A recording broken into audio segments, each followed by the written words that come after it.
Good morning students. आज हम class 6 Hindi का चैप्टर 2 पढ़ेंगे, दुष्ट मुखिया।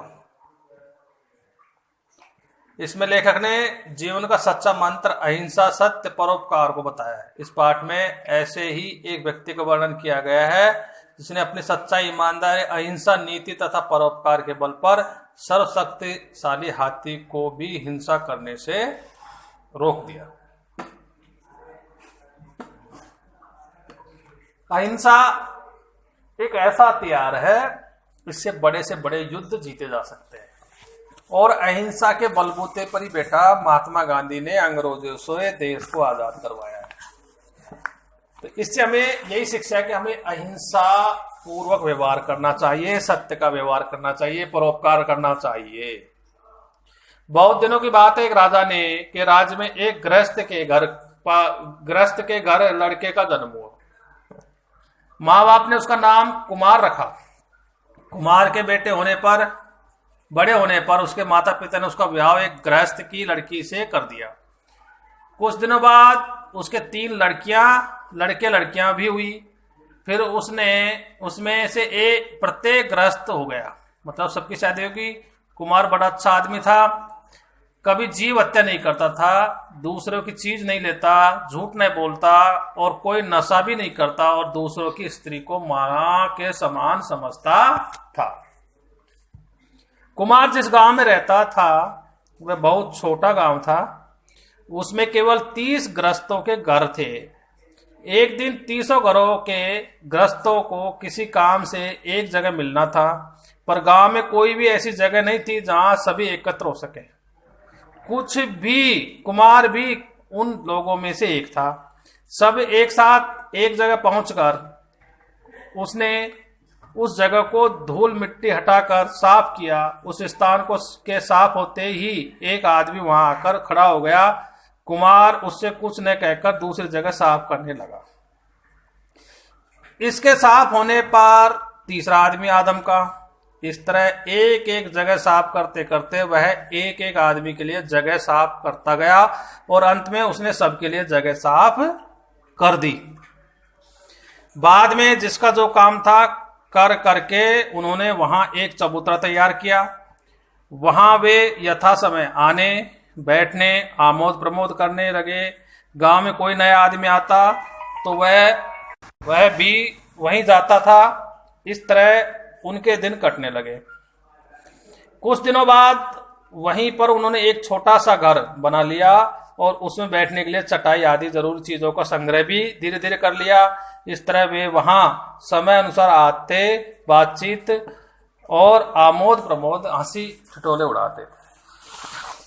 खूब सुबह उठकर वे अपने अपने कामकाज कर लेते। फिर अपना सुरपा, हंसुका, कुदाल लेकर घर के बाहर होते और चौरस्ते पर या और कहीं अगर काट पत्थर रहता तो हटा देते। गाड़ी या आदमी को जाने में यदि किसी प्रकार की बाधा की संभावना होती तो उसे काट कर फेंक देते या काट देते। ऊंची नीची जगहों को बराबर कर देते। जरूरत होने पर पुल बांध देते, तालाब खोद लेते और जिससे जो हो सकता था करते। कुमार के गुण से इस गांव के सभी लोग सब बातों में खूब अच्छे हो गए थे। दिन बीतने लगे। इधर गांव के मुखिया ने सोचा बात क्या है। पहले तो गांव वाले बदमाशी करते थे, शराब पीते थे और शराब के कारण मेरी आमदनी भी हो जाती थी। शराब पीकर वे अंट संट काम करते थे और उसके लिए जुर्माना करने पर कुछ आमदनी हो जाती थी।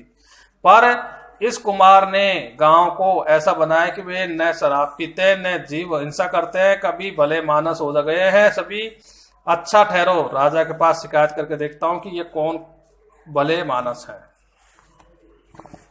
मुखिया राजा के पास जाकर बोला, महाराज गांव के सभी आदमी चोर हो गए हैं, इनका उपद्रव बहुत बढ़ गया है, कुछ उपाय कीजिए नहीं तो बचना मुश्किल है। राजा ने उनमें से न तो किसी से पूछा और न कहा, तुरंत हुक्म सुना दिया, जाओ हाथी के पैरों से कुचलवाकर उन्हें मार डालो।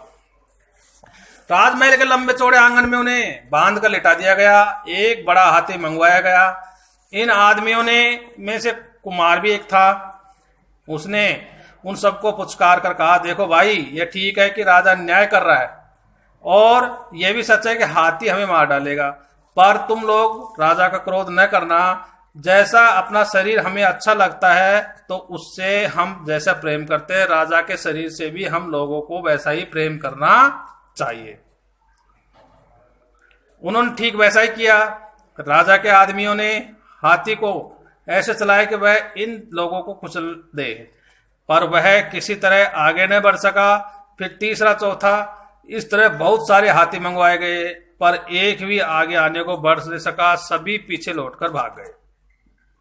राजा ने कहा, जान पड़ता है इनके हाथ में कोई दवा है, अच्छा इनके हाथ खुलवा कर देखो। राजा ने आदमियों को खूब खोजा मगर कुछ भी नहीं मिला। उन्होंने कहा, महाराज इनके हाथ में कुछ भी नहीं है। राजा ने कहा, जान पड़ता है कि ये कुछ मंत्र तंत्र जानते हैं। उन्होंने खुद ही पूछा, क्यों जी, तुम लोग कोई मंत्र तंत्र जानते हो? कुमार ने कहा, महाराज हम लोग कोई तंत्र मंत्र नहीं जानते हैं, हम 30 आदमी जीव हिंसा नहीं करते, दूसरों की चीज नहीं लेते, झूठ नहीं बोलते और शराब भी नहीं पीते, सबको मित्र समझते हैं, जो हो सकता है सो काम करते हैं, ऊंची नीची जमीन के समान कर देते हैं, लोगों के लिए तालाब खोद देते हैं और घर बना देते हैं। महाराज हम लोग कोई तंत्र मंत्र नहीं जानते, तंत्र मंत्र जानते तो बस यही, और कोई मंत्र नहीं जानते। राजा उनकी बात सुनकर बहुत खुश हुए, मुखिया को जमीन जायदाद जब्त कर ली और उन लोगों को उनका गांव और हाथी दे दिया। इससे यही शिक्षा मिलती है बेटा, जीवों को सताना नहीं चाहिए। संक्षिप्त गुड मॉर्निंग स्टूडेंट्स।